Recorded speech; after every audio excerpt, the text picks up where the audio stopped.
I've been using the Restore program. I love it. I like to learn something like that makes me very happy, that's something I never did in my life. After we received the demo and got to actually introduce it to the residents, I was very satisfied.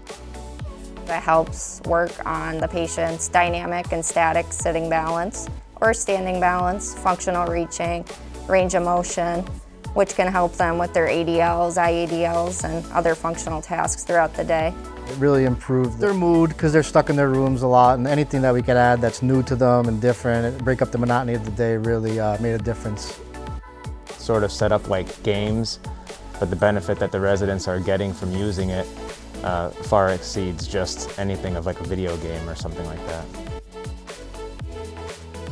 It makes me feel healthy. I can do more. I can play any games.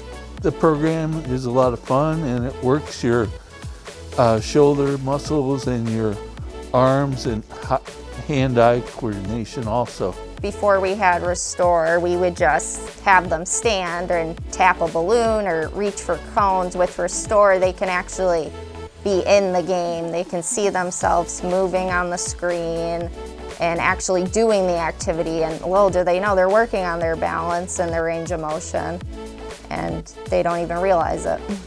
Going to recommend Restore to a colleague, I would probably tell them that the first thing they need to do is actually hop in and try it themselves, because without actually seeing it and seeing your residents functioning and laughing and just actually doing the things that you know you need to get them to do in therapy, but they're doing it all on their own and they want to do more, I think seeing is believing in this situation.